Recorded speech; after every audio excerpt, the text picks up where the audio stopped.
한 달 전쯤 제가 개인적인 시간을 가졌습니다. 보통 여름 휴가를 좀 늦게 가는 편이라 그 시간이 저희 가정에게는 제 개인적으로는 1년에 몇 안 되는 휴가 기간인데 가족들에게 양해를 좀 구하고 수도원에 좀 제가 며칠 올라왔다 왔습니다.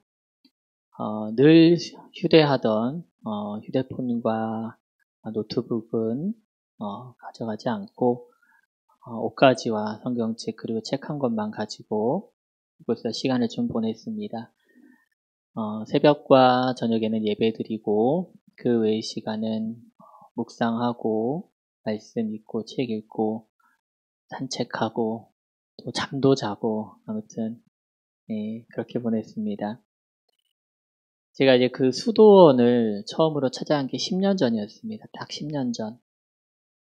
당시 제가 계획했던 모든 일들이 다 틀어지고 가정과 사역에도 큰 어려움이 있어서 정말 제 인생 가운데 가장 최악으로 치닫던 그 시제에 그때 정말 도망치듯이 어떤 면에서는 그곳을 제가 들어갔습니다. 며칠을 지내면서 수도원에서 지낸 시간을 이제 뒤로 하고 내려왔을 때 그렇다고 해서 뭐 삶이 드라마틱하게 바뀌지는 않았어요. 하지만은 상황은 변하지 않았지만은 그 어려운 시기를 지날 수 있는 작은 힘을 좀 얻어서 내려왔습니다. 그렇게 시간을 지내다 3년 후에 한 번 더 갈 일이 있었습니다. 그때는 또 상황이 바뀌었어요. 그때 이제 개척을 앞두고 주님 어디로 가야 합니까? 제가 어떻게 해야 합니까? 개척의 마음을 주셨는데 앞길을 좀 인도해 달라고 부족한 종에게 지혜를 달라고 정말 두렵고 떨리는 마음으로 가보지 않은 그 길을 주님께 묻고 내려왔던 시간이었습니다. 그리고 이제 우리 함께 세우는 교회와 함께한 지 이제 만 6년이 지나는 이 시점에 다시 한번 제가 방문하고 왔습니다. 사실 우리가 일상을 살면서도요, 나름 주님과 동행하는 삶을 산다라고 말은 하지만은, 그래서 우리가 나름대로 말씀 시간, 기도 시간을 떼어놓고 산다고 하지만은 그것만으로 좀 부족할 때가 사실 있습니다. 하나님은 그래서 우리 각 사람을 만나시는데요. 오늘 말씀의 제목처럼 정말 시간과 장소를 통해 만나시고 또한 만남을 통해서 변화를 일으키십니다. 그래서 어떤 사람들은 너무 일상이 바쁘다 보니까 삶에 치여 살다 보니까 주님과의 시간과 주님과의 만남의 장소와 주님께서 예비하신 그 만남을 미처 깨닫지 못하고 또한 떼어놓지 못하고 살 때가 있는 것 같습니다. 그래서 하나님께서 그렇게 스스로 하기 좀 어려운 사람들에게는 하나님이 손으로 움직이셔서 그 뜻대로 시간을 분별하시고 또한 특정한 장소로 인도하시며 또한 주님께서 예비하신 준비된 사람을 만나게 하십니다. 오늘 우리가 본문에서 같이 만난 이 엘리야라고 하는 사람이 바로 딱 그런 사람입니다. 우리는 엘리야 하면 굉장히 위대한 선지자로 기억을 하지만은 엘리야의 첫 모습, 첫 등장이 바로 여기서 우리는 볼 수 있습니다. 열왕기상 17장을 통해서 이 본문이 우리에게 엘리야의 처음을 보여주면서 하나님 안에서 시간과 장소 그리고 만남이 얼마나 중요한지를 오늘 우리에게 알려주고 있는 것입니다. 먼저 간단하게 배경을 좀 볼까 합니다. 오늘 본문에 있는 두 사람이 먼저 등장을 합니다. 한 사람은 엘리야라고 하는 하나님의 선지자입니다. 그리고 북이스라엘의 왕이었던 아합입니다. 솔로몬이라고 하는 왕 이후에 이스라엘이 남과 북으로 분단이 됩니다. 마치 우리나라처럼요. 그래서 북이스라엘과 남유다라고 불리게 되는데 각각의 왕국을 이어가게 되죠. 북이스라엘은 사마리아라고 하는 지역을 중심으로 성전을 아예 새롭게 만들고 레위 지파가 아닌 사람들을 태워서 성전의 직무를 맡깁니다. 왜냐면은 이 남유다의 예루살렘이 있다 보니까 사람들이 예배를 드리기 위해서 자꾸 그쪽으로 내려가는 거예요. 나라는 분단됐음에도 불구하고. 그러니까 그게 싫으니까 결국은 각자 성전을 마음대로 지어서 사마리아에다가 성전을 짓고 여기서 예배드리라고 하고 임의로 뽑은 사람들을 성전의 직무를 맡기는 것이죠. 그래서 북이스라엘은 역사적으로 보면은 대대로 악한 왕만 나옵니다. 그런데 아주 특별히 오늘 등장하는 이 아합이라는 왕이 그 중에 최악이었어요. 최악 중에 최악. 아합에 대한 설명이 바로 앞에 있는 16장 말미에서 찾아볼 수 있는데요. 같이 읽어보겠습니다. 제가 유다의 아사왕 제38년에 오므리의 아들 아합이 이스라엘의 왕이 되니라. 오므리아의 아들 아합이 사마리아에서 22년 동안 이스라엘을 다스리느니라.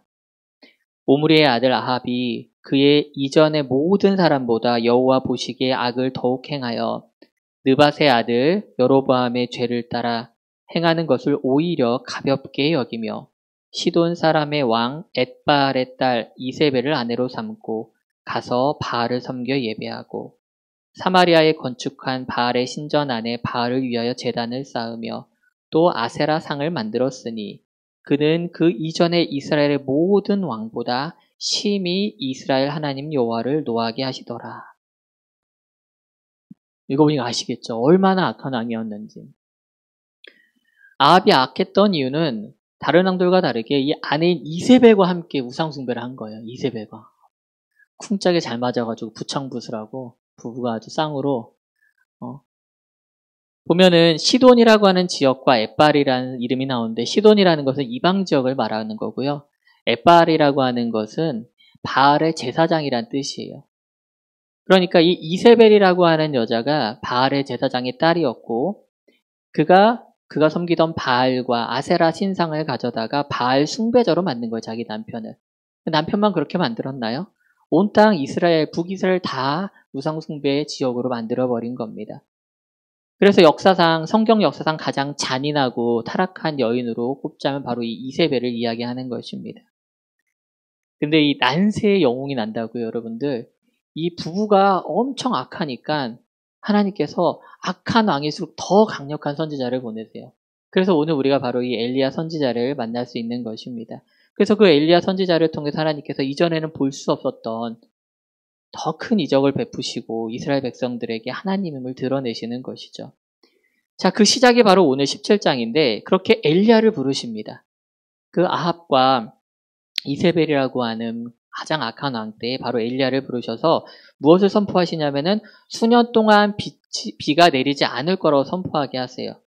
그런데 정말 그 선포를 하자마자 그렇게 살면 그렇게 선포하고 있으면 될 것 같은데 그게 아니라 어떻게 해요? 그 자리, 아합의 왕 앞 그 자리에서 떠나서 그리시네가로 숨으라고 명령하십니다. 이제 그렇게 3년 6개월이 쭉 지나가게 됩니다. 우리는 바로 이 시간을 기억해야 됩니다. 이 시간. 3년 6개월이라고 하는 이 시간이요. 이 악랄한 왕을 피해서요. 작은 시냇가에 숨어 살아야 했던 엘리야는요. 사실 우리는 지나고 나서 알잖아요. 그 기간이 얼마였는지. 근데 엘리야 입장에서는 기약이 없었던 거예요. 이게 언제 끝날지 알 수 없었다는 겁니다. 그저 그 시간을 인내하며 기다릴 수밖에 없었어요. 그 입장에서는. 왜냐하면은 시간의 주인이 아합이라고 하는 왕이나 혹은 그가 섬기는 바알이라고 하는 우상이 아니라는 것을 바로 그 사람들과 모든 이 땅의 사람들이 알아야 했기 때문에 시간이 필요했던 것입니다. 그래서 18장 1절에 보면은 많은 날이 지나고 라고 시작을 해요. 많은 날이 지나고. 그 많은 날이 지나고서야 하나님이 비가 내릴 것이라고 그제서야 말씀을 하시는 거예요. 우리야 뭐 성경을 읽는 우리 입장에서는 성경 한 장 정도의 분량이지만은 엘리야에게는 정말 속절없이 기다릴 수밖에 없었던 끝이 없을 것 같은 그런 시간이었다는 겁니다. 그 시간 동안 그는 어땠을까요? 내가 그래도 나름 하나님의 선지자인데 그렇게 부르심을 받았는데 숨어 지내야 했단 말이에요. 드러날 수가 없었어요. 도망자 신세였어요. 그래서 큰 소리 치고 오긴 왔는데 하나님께서 비를 내리지 않으실 겁니다 라고 말을 했는데 바로 도망자 신세가 된 거예요. 겉으로 보기에는 패배한 것 같아요. 그냥 소리 한번 지르고 꽥 한번 지르고 도망간 것 같아요. 모든 사람들이 보기에는 뭐야 저 사람 하고 했을지도 몰라요. 그런데 그 시간이 그 기약 없는 시간이 사실은 점점점 어디로 가는 시간이었냐면은 승리로 가는 시간이었다는 거예요. 하나님의 승리로 가는 그 시간이었다는 것입니다. 1절을 다시 보면 하나님께서요. 내 말이 없으면 수년 동안 비도 이슬도 있지 아니하리라고 이렇게 분명히 말씀을 하세요. 비도 없고 이슬도 없을 것이라. 이 선포가 사람들의 이스라엘 백성들에게는 레위기 말씀이 기억나는 말씀이었습니다. 레위기 26장 3절과 4절에 보면 이렇게 나옵니다. 너희가 내 규례와 계명을 준행하면 내가 너희에게 철 따라 비를 주리니 땅은 그 산물을 내고 밭의 나무는 열매를 맺으리라. 이게 반대로 일어나고 있는 거예요. 지금 이 땅 가운데서. 규례와 계명을 준행하면 하나님께서 철을 따라서 비를 주시고 그 땅에 산물을 나게 하겠다고 분명히 약속을 하셨는데 결국 그 땅에 비가 그쳤다는 건 뭐예요? 왕부터 평범한 사람들끼리 모두가 하나님의 말씀과 규례를 지키지 않았다는 겁니다. 우상 숭배에 빠져 있었다는 것을 증명하는 것이죠. 그 사람들이 섬기던 우상의 이름이 뭐예요? 바알입니다. 바알. 바알이 뭐냐면은 농사의 신이에요. 바람과 비를 관장하는 신으로 그들에게 추앙을 받았다는 겁니다. 그런데 하나님께서 딱 하늘의 비를 닫아버리시는 겁니다. 그러면서 결국 그 시간을 통해 뭘 증명하시는 거예요? 바알이 진짜 신이 아니라는 것을 드러내시는 겁니다. 그게 만일 그냥 한두 달 정도였다면 사람들이 그냥 좀 감흥이 좀 있나라고 했을지도 몰라요. 1년 정도 지났으면 왜 이렇게 비가 안 오지? 했는데 이게 2년, 3년을 가니까 사람들이 그제서야 깨닫기 시작하는 겁니다. 바알이 할 수 있는 게 아니구나. 그 사람들이 가만히 있었을까요? 그들의 바알이라고 하는 신에게 가만히 있었을까요? 아마 성경에 나오지는 않지만요. 기우제도 드리고 자기들이 할 수 있는 걸 다 해봤을 거예요. 왜? 자기들이 섬기는 신이 바알 신이 비를 관장하고 농사의 신인데 당장 2, 3년 굶어 죽으면은 어떻게 하냐는 거예요. 근데 그 시간을 통해서 점점점 사람들을 뭘 알아간 거예요? 결국 바알이 비와 이슬을 내릴 수 없는 존재라는 걸 아는 거예요. 엘리야의 이름의 뜻이 뭔지 아세요, 여러분들? 엘리야? 바로 엘리야가 나의 신은 여호와이시다라는 뜻이에요. 나의 신은 여호와이시다. 사람들이 그렇게 섬겼던 바알과 완전히 대치되는 상황이죠. 그 한 사람 선지자였지만 그 사람의 이름에 모든 것이 들어있는 거예요. 나의 진짜 신은 여호와이시다. 여러분들 신앙을 지키며 살다 보면요. 이처럼 뜻하지 않은 시간을 보낼 때가 있는 것 같아요. 믿음의 사람들도 사실 그랬거든요. 모세를 한번 생각해 보세요. 그가 단 한 번의 실수로 40년이라는 시간을 광야로 나가서 도망자로 살았어야 했어요. 전에 해보지 않았던 목축을 해야만 했고요. 요셉도요. 왕의 감옥에서 수년간 죽음의 경계 가운데 있었습니다. 사도 요한은 죽을 때까지 밤못이라고 하는 섬에 갇혀서 황량한 돌섬에 유배되어서 죽음을 맞이해야만 했습니다. 하지만 하나님은요. 그 시간, 그 각자의 시간을 결코 헛되게 보내게 하지 않으십니다.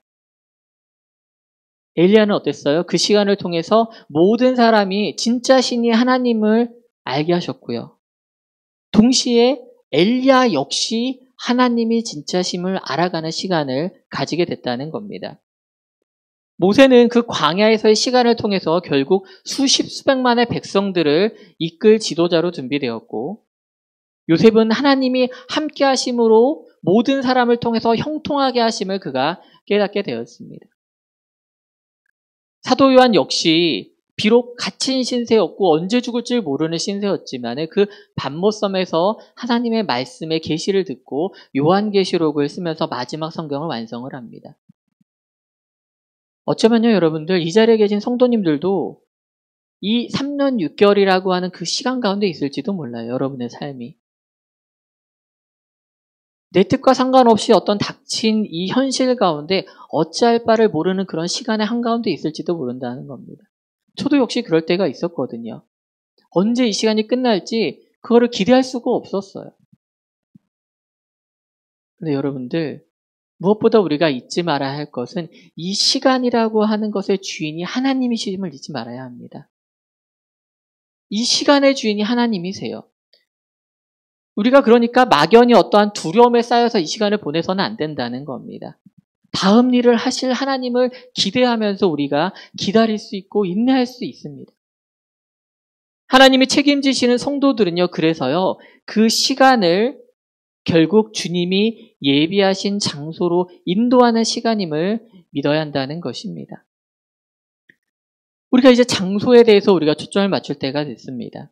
오늘 하나님께서는요, 자신의 종 엘리야에게 준비하신 장소가 있는데 거기가 어디예요? 바로 그릿 시냇가예요. 그릿 시냇가. 이 그릿이라고 하는 단어가요. 무슨 뜻이냐면은 절단, 자르다, 골짜기 그런 의미를 가지고 있습니다.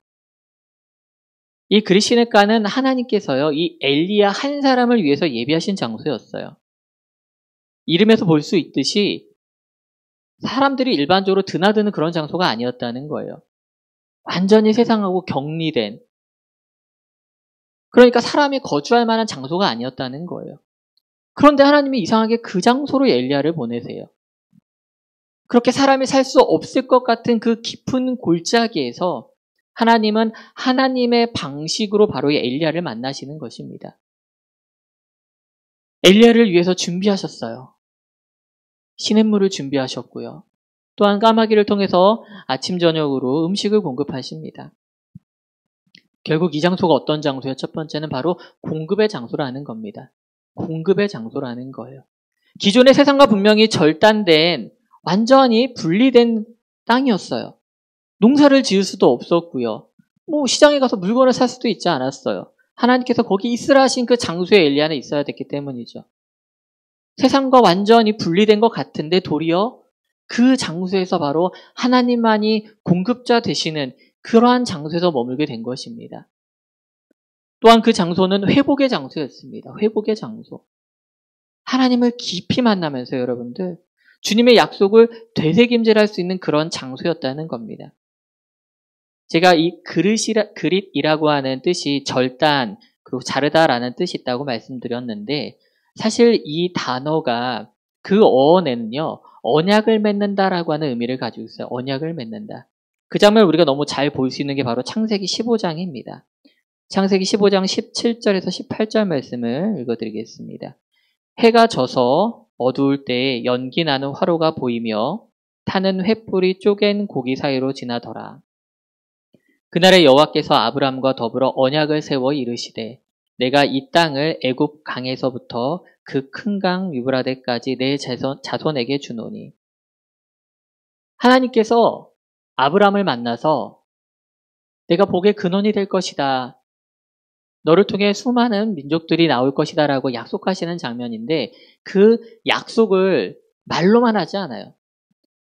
여러분들 친구들끼리 사람들끼리 밥 한번 먹자. 약속이 아니죠. 그건 인사죠. 인사. 진짜 약속하려면 어떻게 제가 처음에 충청도에 와서는 잘 몰랐어요.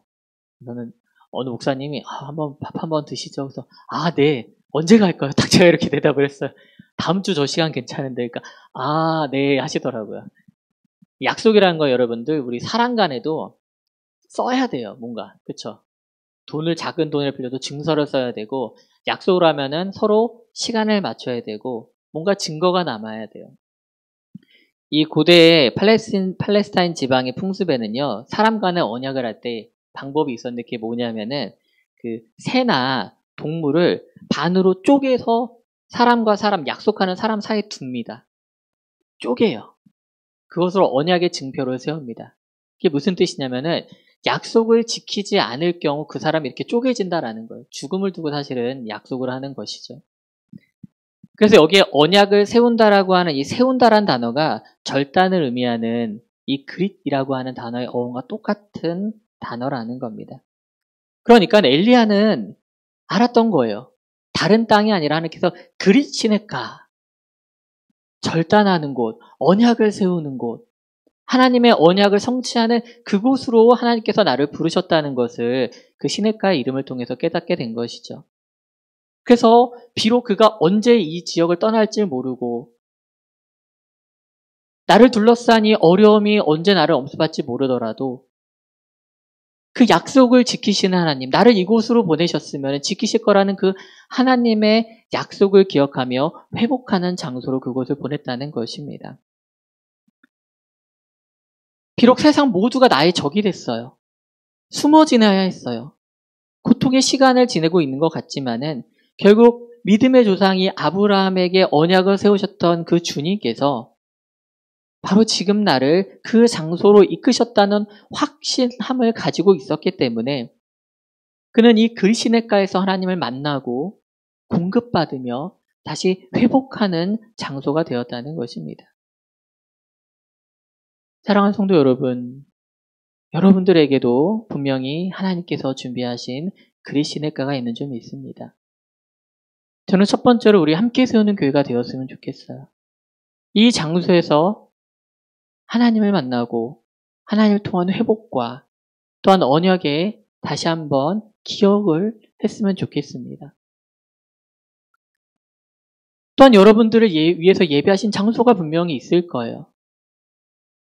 그 자리가 어디든지 여러분들 결국 그 자리에서 하나님께서 언약을 세우시며 그 언약을 성취하시는 분임을 잊지 않았으면 좋겠습니다. 세상이 메말라가도요. 세상이 공급할 수 없는 것을 하나님께서 여러분들 삶을 공급하시기 때문에 결국 그 장소가 하나님이 살아계신 그리 시냇가가 되는 줄 믿습니다. 마지막으로 하나님은요. 엘리야에게 만남을 통해서 깨닫게 하는 줄 믿습니다. 만남을 통해서요. 우리가 읽었던 열왕기상 17장 8절 이하를 보게 되면은 하나님께서 그리 시냇가를 떠나라고 하시고 시돈이란 땅에 속한 사르밧이라도 하는 동네로 가라고 하십니다. 그곳에서 한 과부를 만나게 하시고 그녀를 통해서 음식을 공급하시겠다라고 말씀을 하세요. 그래서 엘리야가 하나님의 말씀을 따라 시돈 땅 사르밧에 있는 한 과부의 집으로 갑니다. 이제 그 여인을 만났어요. 그리고 하나님 말씀하신 대로 음식을 청합니다. 나에게 떡 한 덩이를 주십시오. 탁해요.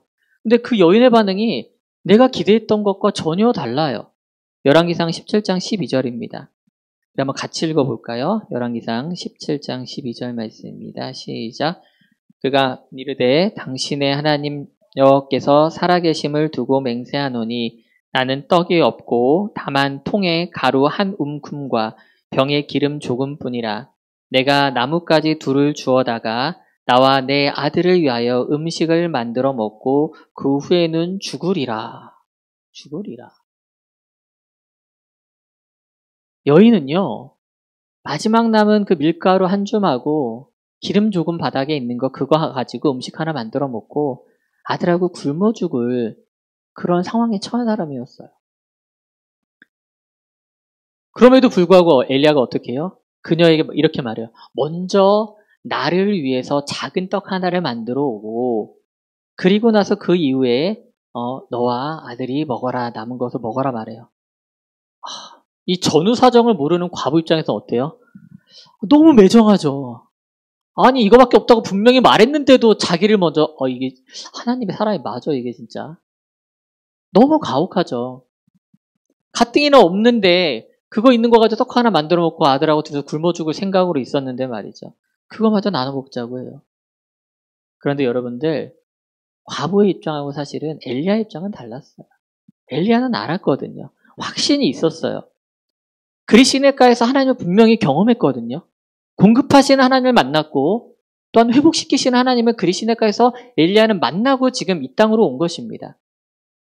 그러니까 분명히 하나님께서 가서 음식을 청하라고 하는 그 가정 가운데 계획이 있으심을 믿었어요. 본인도 가봤더니 자신의 기대와 다르죠. 아니 좀 의리의리한 집으로 보내서 공급하게 하시면 얼마나 좋아요.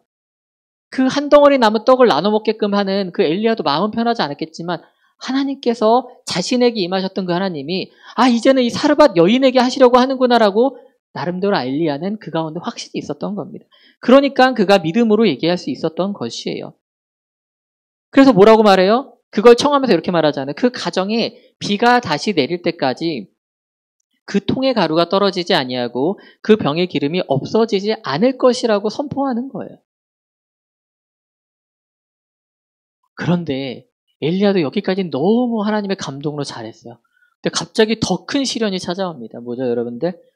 머지않아서 하나밖에 없는 그 아들이 병에 걸려 죽게 된 거예요.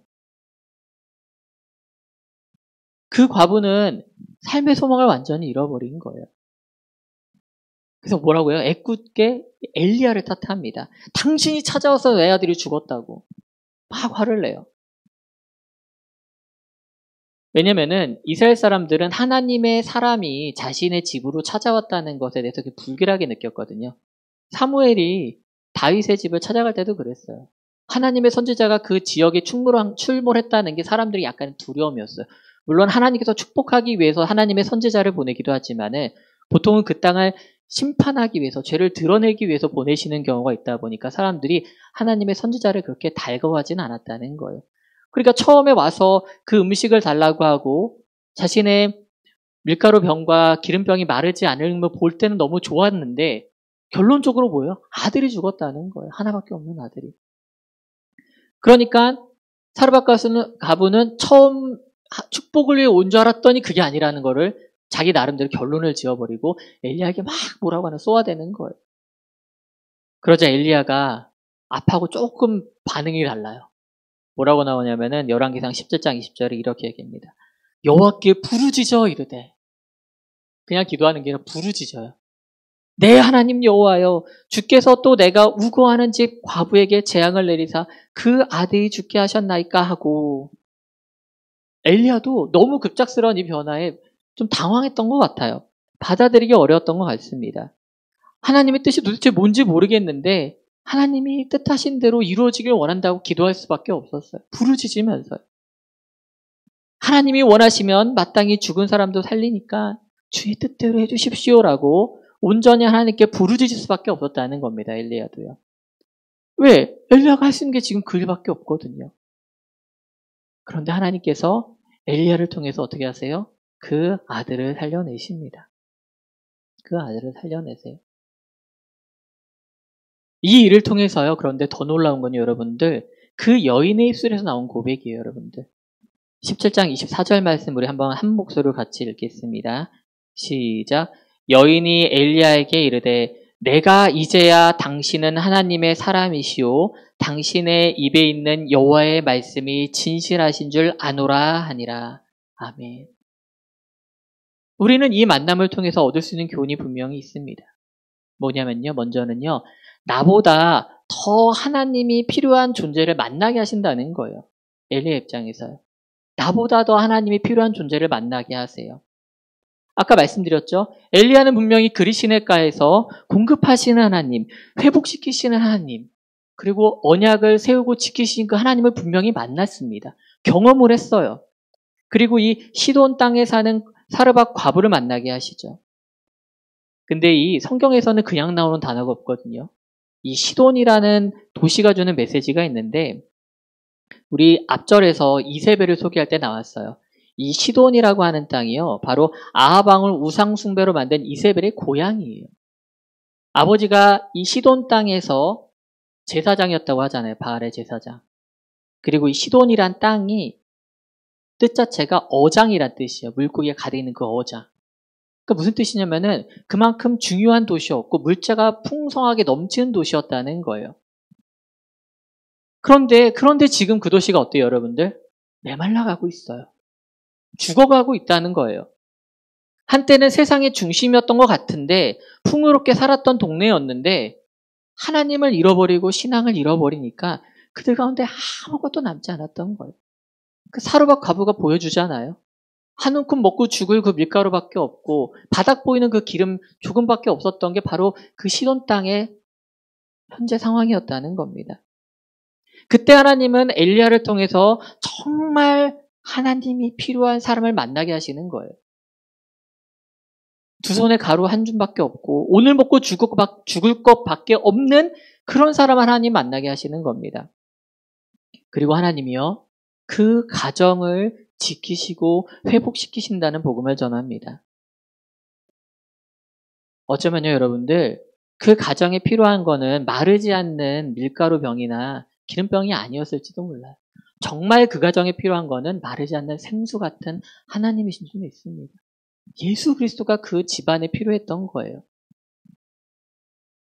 이처럼 하나님은요, 나보다 더 하나님이 필요한 존재를 만나게 하신 줄 믿습니다. 또한 마지막으로 하나님은요, 만남을 통해서 나와 만남의 대상 모두 입술을 통해 하나님을 고백하시는 줄 믿습니다. 엘리야는 아까 말씀드린 이 아들의 죽음이 정말 뜻하지 않은 상황이었을 거예요. 그러니까 그가 할 수 있는 일이 뭐예요? 그저 하나님께 부르짖을 수밖에 없었다는 겁니다. 하나님의 제사장, 하나님의 선지자지만은 그 닥친 상황에 할 수 있는 일이라고는 부르짖는 일이었어요. 하나님의 뜻을 구하고 하나님이 원하시는 그 선한 일이 그 가운데 일어나게 해달라고 기도할 수밖에 없었다는 거예요. 그리고 마침내 하나님이 일하셨을 때 어떤 일이 벌어졌어요? 여러분들 보신 것처럼 그 여인도 고백하게 만드십니다. 여호와의 말씀이 진실하신 줄 이제 알겠습니다. 당신이 하나님의 사람인 줄 알겠습니다. 이 모든 일이 이 메말라가는 시돈 땅에서 공급하시는 하나님을 제가 고백합니다.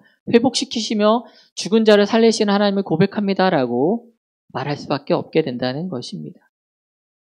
바로 하나님의 목적이 여러분들 여기 있는 줄 알기 원합니다. 하나님의 최종 목적이 뭐세요? 이 시간과 장소와 만남을 통해서 결국 하나님은 우리의 입술을 통해 하나님을 하나님에게 고백하길 원하신다는 겁니다. 그래서 하나님이 우리 삶에 찾아오시는 거예요. 일하시는데 우리 가운데 우리가 기존에 경험해보지 못한 시간을 주십니다. 우리가 기대하지 못했던 시간이에요. 암흑과 같은 시간을 지나는 것 같기도 하고요. 이해할 수 없는 시간에 갇힌 것 같기도 하지만은 하늘에서 비가 내리지 않는 이 3년 6개월의 시간이 왜 필요한지 모를 것 같은데 하나님은 그 시간을 통해 나를 만나시고 나를 변화시키시고 또한 더 나아가 주변을 변화시키는 줄 믿습니다. 또한 그 시간 가운데 하나님은 우리를 장소로 이끄십니다. 그릇 시냇가로 우리를 이끄세요. 골짜기 같고 세상과 절단된 그런 장소 같지만 도리어 그곳에서 하나님은 우리를 책임지시고 우리의 삶을 인도하시겠다라고 하는 그 언약을 기억나게 하십니다. 광야 같은 그 장소가 이제는 도리어 하나님을 인격적으로 만나는 깊이 만나는 그런 장소가 되는 것을 여러분 잊지 않기 원합니다. 또한 마지막으로 하나님은 우리를 그냥 두지 않으시고요. 하나님을 통해서 우리에게 필요한 사람들, 우리가 필요한 사람들을 만나게 하신 줄 믿습니다. 그 만남 가운데 나의 입술과 만남의 상대방의 입술 가운데 뭐가 나와요? 주가 하나님만이 우리의 주님 되십니다라는 그 고백을 이끌어내시는 것. 그것이 바로 하나님이 우리를 시간과 장소와 만남을 통해 마침내 이루고자 하시는 일인 줄 믿기 원합니다. 여러분들 상황마다 다 다를 거예요. 어느 시간대에 있는지, 어느 장소까지 왔는지, 누구를 만나고 있는지 다 다를 것입니다. 하지만 잊지 마세요, 여러분들. 그 마지막은 결국 하나님께서 여러분들을 하나님의 앞으로 나아오게 함으로 인하여 하나님이 나의 주되심과 우리 함께 세우는 교회와 우리 성도의 삶 모두가 결국 주님의 손 안에 있음을 주님께서 우리의 삶을 주관하심을 마침내 고백하게 하시는 줄 믿습니다. 이 믿음을 붙들고 이 시간을 지나가는 이 장소를 지나가는 이 만남 가운데 지나가는 우리 모두가 되길 주님의 이름으로 축복합니다.